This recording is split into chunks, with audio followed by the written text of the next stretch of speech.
When I was a kid, one of my favorite things to do from time to time, and even as I got into an adulthood around, was to look through the photo album and to kind of reminisce on the history of our family for what it was. And one of those moments, it was always kind of like, was you came through, you flip through the page, you see this, and you remember that, and go through, and then you get to a point where there weren't any more photos. You flip over and you're like, no, well, let me go a couple more pages, see if some got stuck back there. And then it's kind of empty. I'm like, oh, I wish there was more. Now, there might not be any more little snapshots, but that doesn't mean the history went away. It's still on. It's still continued. We just put all our photos on Facebook now instead of a photo album. And as we come to this end, this last day of looking at snapshots of the Savior, the story of Jesus doesn't end. And just as snapshots are just little moment times, there's lots to go back and explore within the Gospels. There's 4 of them.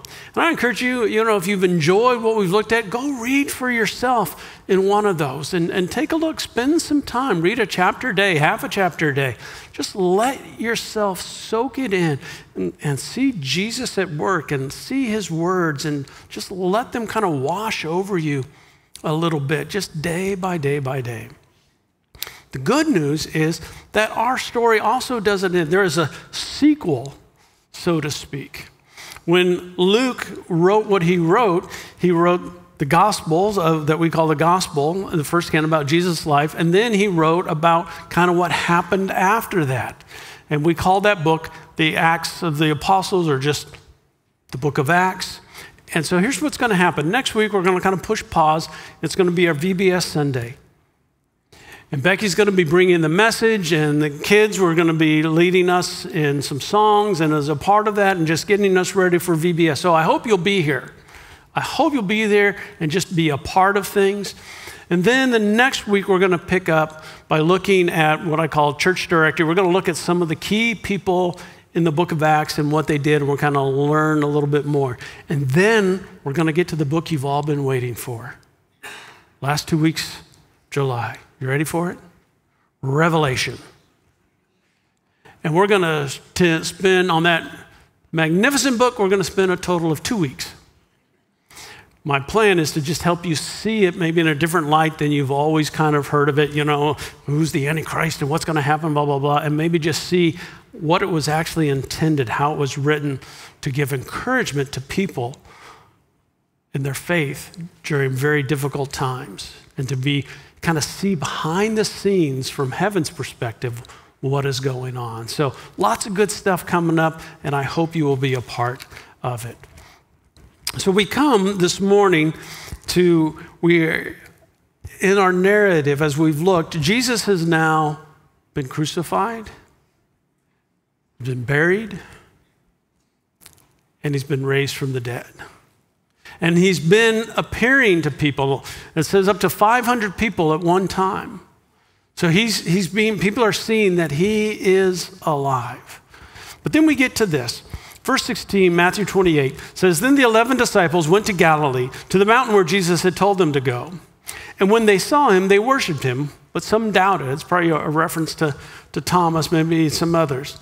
Then Jesus came to them and said, All authority in heaven and on earth has been given to me. Therefore, based on this authority, go and make disciples of all nations, baptizing them in the name of the Father and of the Son and of the Holy Spirit, and teaching them to obey everything I have commanded you. And surely I'm with you always to the very end of the age. We call this the Great Commission. Luke, in his writings, takes this event and places it in the book of Acts and gives us some details that Matthew does not. We read there in Acts chapter 1, Then they gathered around him and asked him, Lord, are you at this time going to restore the kingdom of Israel? Remember, most people thought, Jesus is the Messiah. That means he's come to be our new king here on earth. He's going to kick out the Romans. He's going to bring back the glory of Israel. But he said to them, It is not for you to know the times or the dates. The Father has set by his own authority. But you will receive power when the Holy Spirit comes on you, and you will be my witnesses in Jerusalem and all Judea and Samaria and to the ends of the earth. And after he said this, he was taken up before their very eyes, and a cloud hid him from their sight. So here we have kind of two versions. It's the same event, but two looking at it, picking up some different details of this Great Commission. But there's something else you need to know. Before we get into this discussion of the commission, this Great Commission, we have to get a hold of its heartbeat. And to do that, we go back to Mark chapter 12. Jesus has been asked, which of the commandments is the greatest? This was a debate going on around among the teachers. Which is the greatest command? Someone say with this and that. And Jesus said this. It is, and he quotes from Deuteronomy, love the Lord your God with all your heart and all your soul and with all your mind and with all your strength. That is your whole being. And then the second is this, love your neighbor as yourself. There is no commandment greater than these. So I need you to get a hold of this, that the Great Commission flows out of these great commandments. The Great Commission flows out of these great commandments. If what we do in fulfilling the Great Commission is not rooted in love, if it's not inspired by love, if it's not motivated by love, if it's not kept in love, then what we become is just another group of philosophers trying to make people see things our way. Or worse, trying to make people do things our way. We have to understand that this is about loving our neighbors by bringing them the good news, the gospel, that they can decide for themselves if they will follow or not. So what is this mission that he's given us? This commission is about a mission he's given. Let's break it down based on what we just read here. First off, to make disciples who will follow Jesus. Make disciples who will follow Jesus. This word disciple, we'll break it out here for you a little bit, is a foreign word to us in many ways. And so often, so what we've focused on in the Western church is the word evangelism. And so often in the way we do things, we focus on decisions, on conversions, on soul winning. And we think by doing that, if we can get people to make a decision for Jesus, then we are fulfilling the Great Commission. And so, we'll do this thing, all eyes, all heads bowed, all eyes closed, raise your hand if you want to follow Jesus.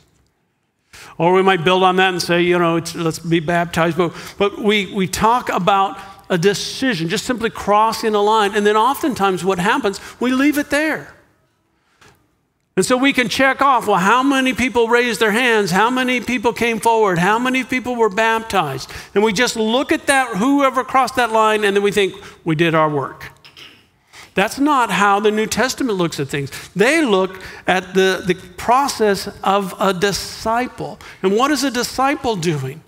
Well, in a nutshell, they are following Jesus.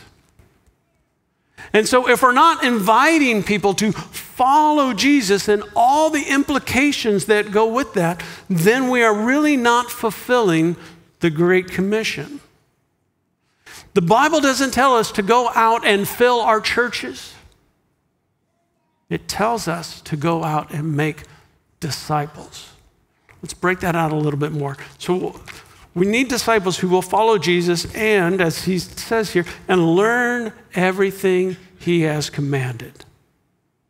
To learn everything that he has commanded. Let me give you a little background on that. Jesus was a rabbi. He was called a rabbi. And kind of three different words used for that, rabbi, teacher, master, and they were all kind of the same thing.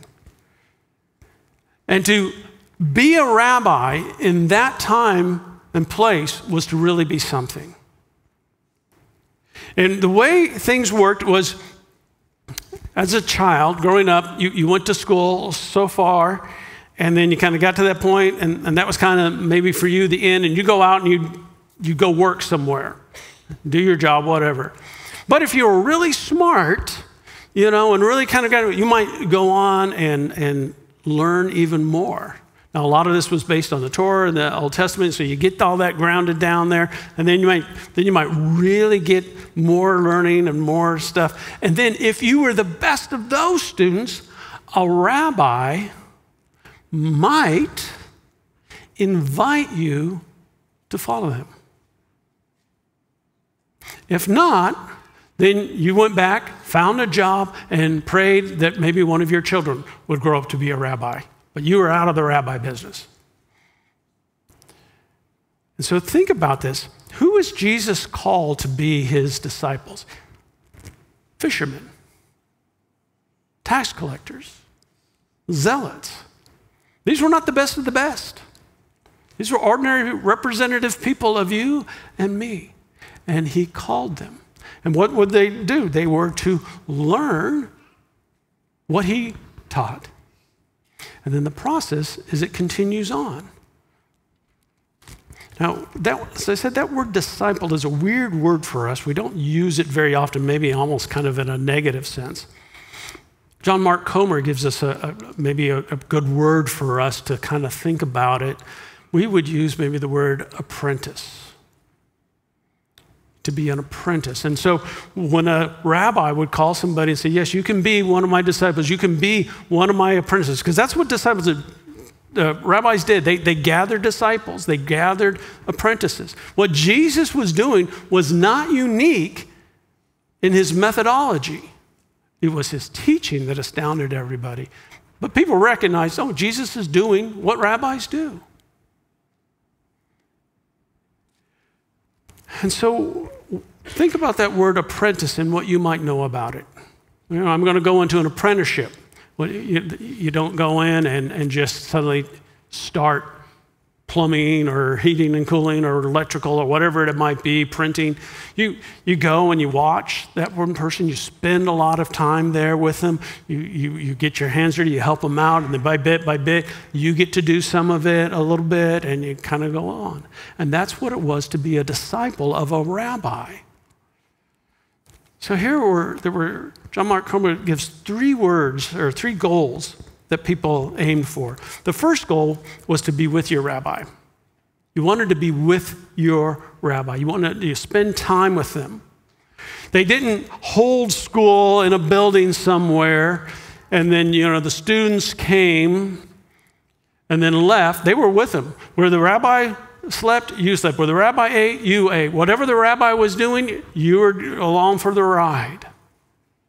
And then the next goal was to be like your rabbi. And they would actually take on some of their, their mannerisms and things like that, because you want to be like your rabbi. And then eventually you get to that point where you would want to do what your rabbi did. And Jesus even said this, you see the works I did, you will do even greater things. You will do what I do. And so we see this cycle. So we make disciples who will follow Jesus. Then they learn everything he has commanded, and then they themselves go and make disciples. That's a part of learning what he commanded and being like him and doing what he did. So here, what is Jesus saying? He said, you all have been my disciples. You've been with me. You've become like me. We call that Christ-likeness. You've done some of the things I've done. Now you're going to go out and you're going to repeat the process. And you're going to make disciples. And you're going to teach them. And they're going to do this. And then what are they going to do? They're going to do it. Now, here's what we have come to, particularly in the 20th century, 21st century, Christianity in the West. We say, look, come to church. And it stops there. I came in and I sat down, I got through the service, and I got to leave. I did my duty. I want you to see here that is not discipleship. That is not being a disciple. We'll break that out a little bit more here for you. So then let's talk about the scope. So he says, listen, go out and make disciples. Well, where? Where do I make disciples? Well, that word says, as you are going. And he then gives three different kind of groupings. The first is Judea. Now, and then Samaria, and then the ends of the earth. Now, what that's not saying is, listen, you all want to fulfill the Great Commission? Get your plane ticket, because we got to go to Judea first. And then we'll scoot up and we'll go to Samaria, and then we'll go to the ends of the earth. It's not how we need to see it. Here's a good way to just help maybe you frame it a little bit. So think about it this way. Judea is your home and your people. Think about that for a moment. It's your home, your people. They were there, reach out to the people that you know. Reach out to your family. Reach out to your coworkers. Reach out to your friends, your teammates, whoever. Those are the people. And if you think about just for a moment who you have in your circle of life, of living. And you think, I hang out with people, we hang out with people that are very much like us on a number of attributes. And that's okay. Let's just say you're going to go to Judea and going to reach out to the people who are very much like you, that you have a lot in common with. And it's easy to build a bridge with them because you already have some things. Maybe your kids are on the same team or go to the same school, whatever it is that you might have in common with people. And you build that. Now, here's the thing. It takes a little more effort. You know why? We don't do things in groups like we used to. We talk about, church attendances seems to be dropping off in a lot of places. That attendance thing is dropping off a lot of where? Bowling leagues. Used to be people got together and they did stuff together. Less and less of that. We don't spend time together. So if we're going to make disciples, we have to be creative and think about how we build some bridges and make some connections with people. Here's the next thing, Samaria. Now, what was in Samaria and who was in Samaria? Samaria was the northern area that was exiled first, carried off by the Assyrians, and a bunch of people from other countries were brought in and settled there by the Assyrians. And so by the time people came back from Jerusalem, and by the time we get to Jesus, there is tremendous animosity between the Judeans and the Samaritans, between the Galileans and the Samaritans. All these folks, they don't like each other at all. In fact, if you know the story of the woman at the well, when Jesus begins talking to this woman, asks for a drink, she's astonished that he would even talk to her. So who are these Samaritans? How might they be like? How could we liken that or find a way? Here's the thought. It's your home still, but they're not your people. It's a home area. They knew Samaria. That was part of, they looked at this as part of their nation. They just didn't like those people in that area. They had nothing in common with them, they felt. And so when you think about that, for you, who's in your Samaria? Who's out there? Still kind of home area, but you don't really know them. You're not really like them. You don't have much in common. They may be living lifestyles you're just not connecting with at all, that you may even think are wrong, and the Bible says are wrong. Whatever it might be, there's all this stuff. There's like, I don't know what to do with these folks here. I don't know how to build bridges, but yet we still need to. Now, to illustrate this a little bit, just kind of a one way of what that might look like, Jamie Campbell is going to come up here and share with you about a ministry that she's become involved with called Rescue America. And it works with women who have been trafficked and are part of the sex worker environment. But there's a tremendous opportunity here to kind of go to that Samaria. So I'll let you talk about that, Jamie.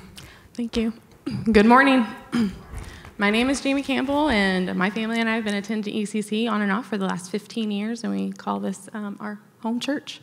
So Proverbs, and today I just want to talk to you, like Byron said, about a volunteer opportunity that radically changes lives in so many in such a short amount of time. So Proverbs 31, 8-9 tells us to speak up for those who cannot speak for themselves, for the rights of all who are destitute. Speak up and judge fairly. Defend the rights of the poor and needy. With a show of hands, how many saw the movie The Sound of Freedom last year? So So some of you. Okay, so basically for you that don't know, it's a movie based on several trafficking rings in Colombia, and the storyline was basically about a federal agent who's trying to save these children from children sex traffickers. So without hands, how many of you left the theater feeling disgusted and saying, I wish there was something that we could do local? And I know I did. So thankfully, there is an amazing Christian organization that is doing just that. So this organization is called Rescue America, and it started in 2014 by a woman named Allison Madrigal. So Rescue America's mission is to rescue, revive, and empower women that are ready to exit the life. So although they are not directly working to rescue just children, they are working to empower other women in this life to be able to reach others and to help children along the way. So did you know that in America alone, there are estimated 403,000 people being trafficked? It's a big number. That is roughly 1 in 800 people. So chances are you know someone, or you will know someone in your lifetime that is being bought, sold, or exploited for the benefit, profit, or gratification of someone else. Remember, these women don't always choose this. Most are coerced, drugged, tricked, or manipulated into this life. And these women are our daughters, sisters, aunts, neighbors, and our friends. So I know everyone is wondering, what exactly does Rescue America do, and what can you do? Well, our job at the local hubs every month is to go out 2 by 2, just like Jesus taught. Basically, we make phone calls to worker lines, I'll say that, to these women, and we pray. So, and we get them the information needed to help them with the next steps to get rescued, revived, and empowered. So back in January, I started going to Sherwood Oaks to volunteer there for Rescue America. And after the first night, I came home and I told my husband, I said, I will never not volunteer for this organization ever again. It truly is life-changing. But the drive became a little too much, and I decided that other people this way might want to volunteer as well. And so I started training, and so we have a hub here at ECC. Officially last month, I had our first meeting here. We had 3 other beautiful women show up, and just with the 4 of us, we made almost 50 phone calls in a little over an hour and a half, and that was with their training time as well. So statistics are showing that for every 175 to 225 phone calls that are made, there's 1 woman who will exit the life. And I don't know about you, but to me, if just 1 woman can be helped, then it's worth it to me. So if we just had like 12 more women or men each month, then we could get one woman saved. So I feel like that it's worth it. So I want to emphasize men here too for a second. Most of these women we are calling have never had a man in their life truly care about them. And so when they hear a woman on the other end of the line who is saying he is praying for her and is trying to help her, it's made a huge impact. We actually had a woman state, wait a minute, you want to pray for me and not pay for me? Like, that broke me when I heard that. So is this part of your mission? Is this part of your life, what you're going to do and you're going to help? So we will meet every 3rd Thursday of the month at 7 p.m. Like I said, it's like, I tell people it's like a 3-hour commitment once a month. I mean, that's like a movie, like a little bit more than a movie. That's getting ready, that's driving, that's coming here, being trained or whatever, and making the phone calls and driving home. So like 3 or less hours. So I have a flyer out there on the foyer table, and you can call, text, or email me if you have any questions. And there's many different ways that you can help out. So even if you're just praying, we love to know that you're praying for this organization. So yeah, just reach out if we have lots of opportunities. So thank you. Thank you.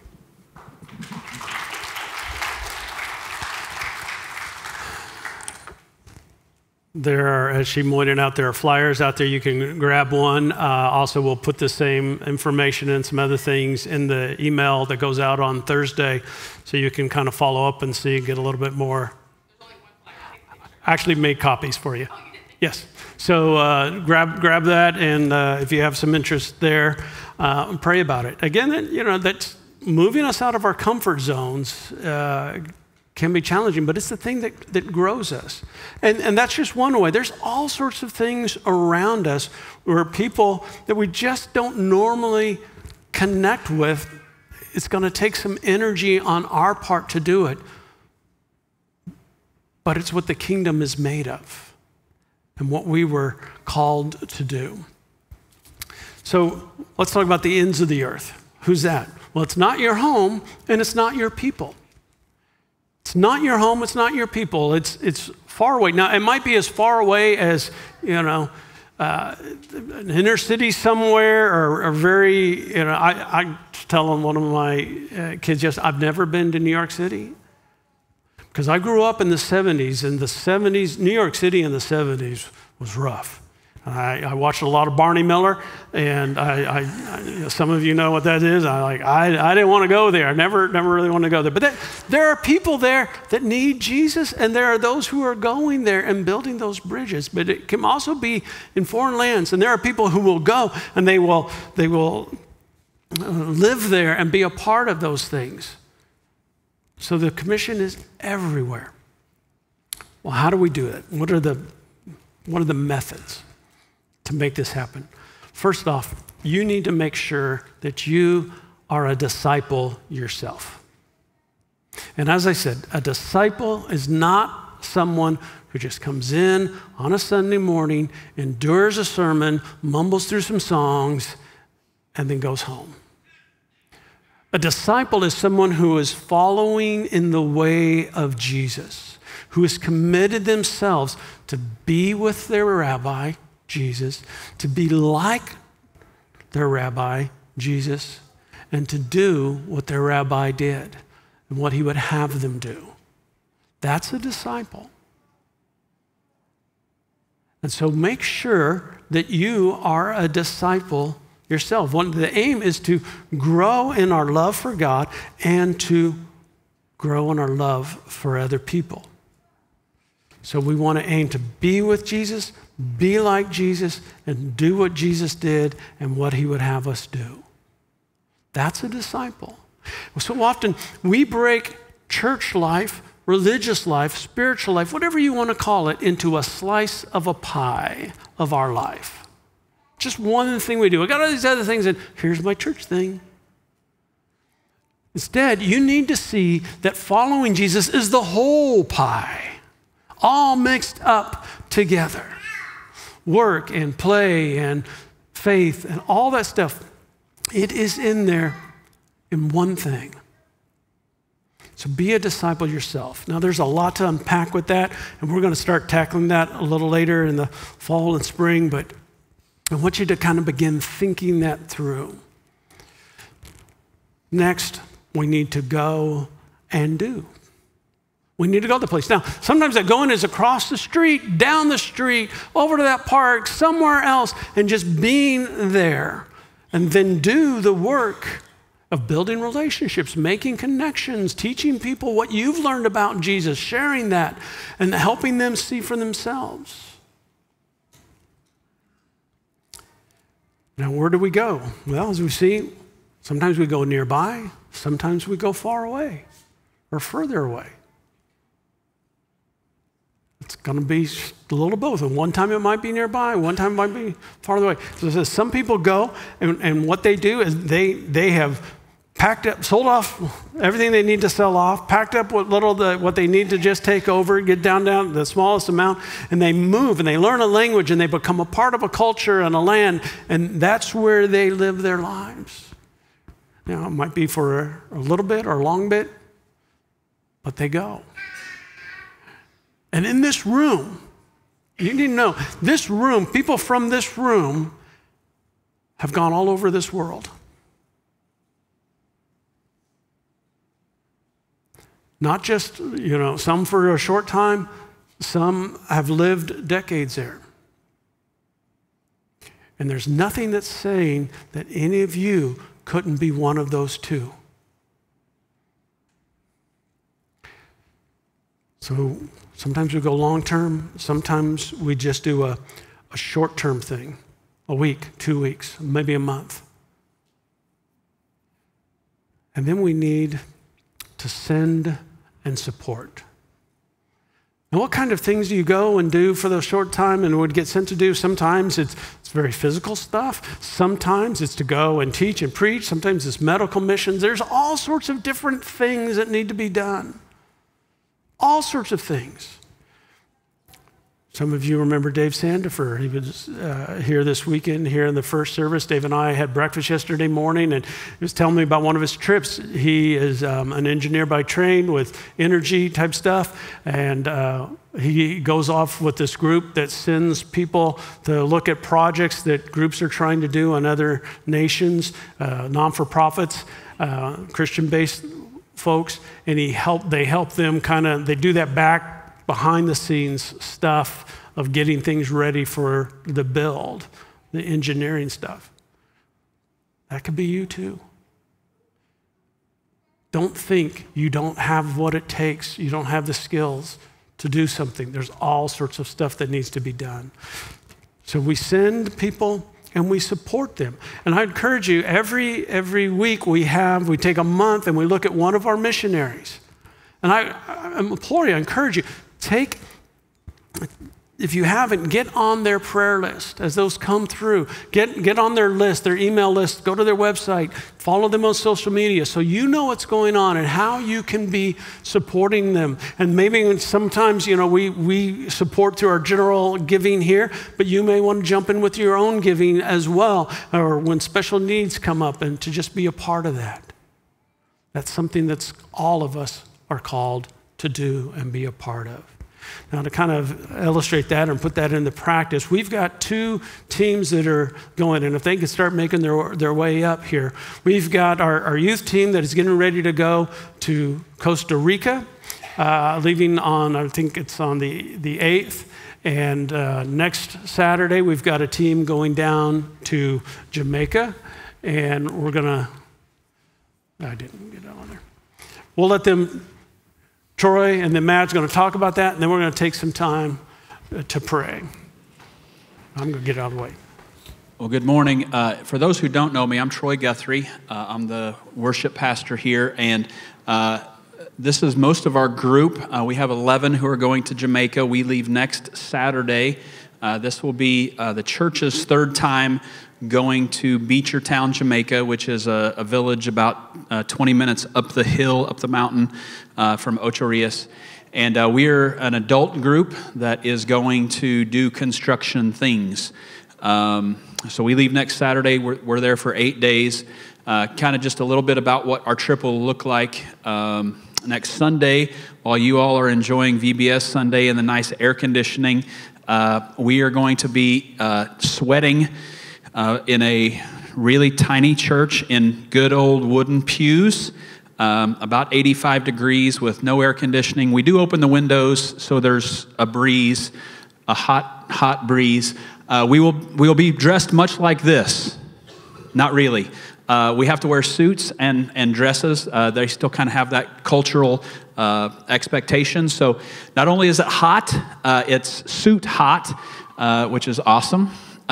So we'll be preaching and leading communion and singing a couple songs. And then we will leave that day for the youth camp. We're going to spend 2 days doing projects, cleaning up and preparing their youth camp, which is kind of like their church camp. Then we'll come back Wednesday. We're going to do some stuff at the school. And one of the things that I've learned in missions trips, this will be my 8th or 9th missions trip, is the very first one I went on, the place told me to be flexible to the point of liquidity without getting steamed. Now, that's a science joke, but you have to be super flexible to liquidity. But you can't get worked up and get steamed about things. So we had plans to put in a bench in memory of Abigail. Abigail had been on multiple trips with us, and when she passed away, one of the things that we wanted to do was put in. Should not have looked at my wife. All right, that's fine. To put in a bench in her memory, but the person who created the bench, me, didn't look at all the logistics, and I made it too durable and too heavy. So found out it was going to cost $3,000 to ship said bench, which is way too much to ship a bench. So we're going to be flexible, and we're going to do something else at the school, or we'll do a bench in the future. Wednesday we're going to do some stuff at the school, and then do some stuff in the community the rest of the afternoon, Wednesday, and Thursday and Friday going to work on the parsonage. So it's all construction. Several of them. How many have never been on a missions trip before? So a couple, and Larissa's actually never been out of the country. She's going to Jamaica. So yeah, I'm on. I'm going to read our names if you're here. Some were here first service. So I'm Troy again. Rachel. So raise your hand. Yeah, Rachel. Brant. My sister Shara. Her son John David. Emily. Josh and Aaron Allen. Ethan Kreitz. My brother-in-law Adam. And then Larissa. So we have we had our team building thing last night, and we shared a lot of fears and some concerns. Several of them. So if you could just pray over our team, we do have some concerns. So just pray over our team. Pray that will be safe, but we're also leaving. Some are leaving kids behind or family behind, and it's a hard thing. It's going to be very hot. It's rainy. Lots of mosquitoes. So pray that we don't come back all swole like from 1,000 mosquito bites. Last thing I'll say is, if you don't know Jakes and Bev, they're actually one of the they're on the program this week. So you can find out more about Jakes and Bev. Ask about them. We love Jamaica. I consider myself Jamaican. Seriously, mainly because I have a good beat,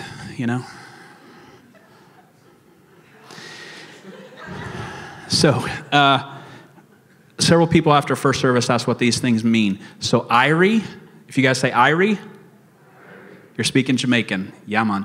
Irie means I'm all right.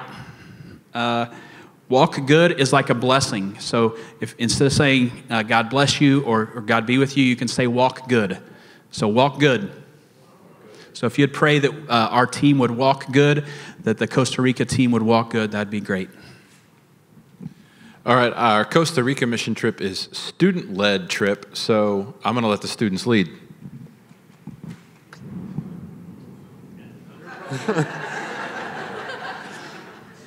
We are taking 13 people to Costa Rica to lead a VBS down there. We'll have a few different groups come in, different age groups, and then we're also doing a work project, which, do we know what it is? Concrete, yay. What else? Lost it. I just want to say thank you to you guys.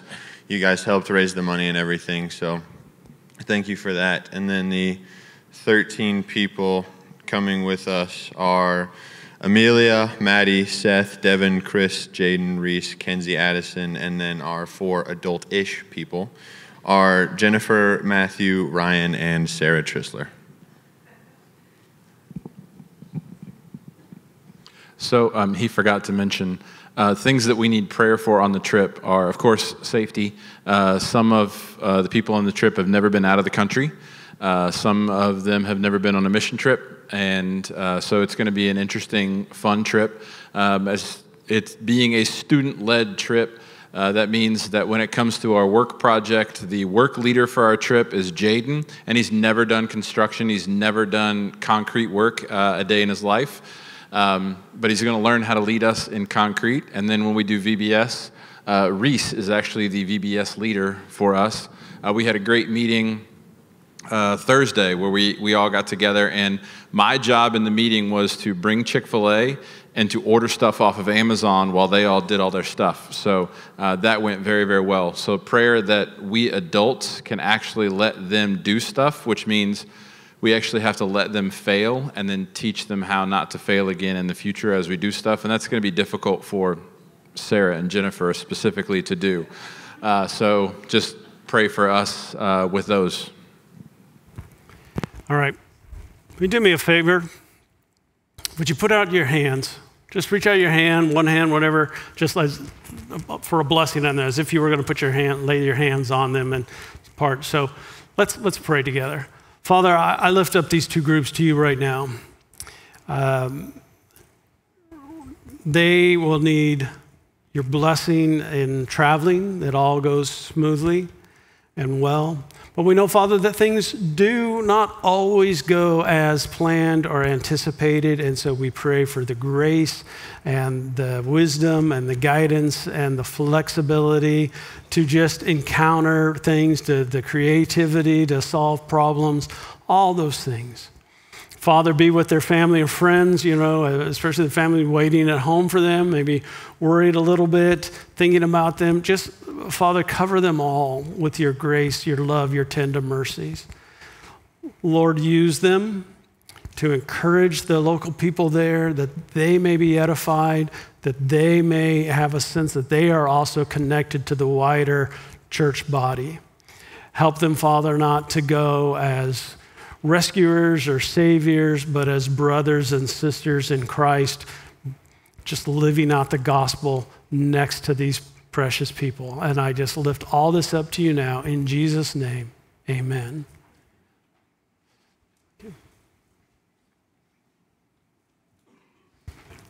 Mm-hmm.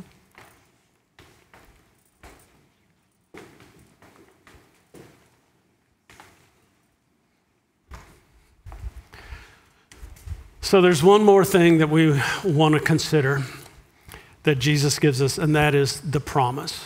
He said, I am with you always. What does he promise? He's promising his perpetual presence. Wherever they go, they can rely on the fact that they are not alone. Anytime we go to do something that feels risky, scary, we don't like the idea of being alone. We started this out as little kids, Hey, can you go get the lights off? Well, then you turn the light on, Will you go with me? We take that with us as adults whenever we go to do something.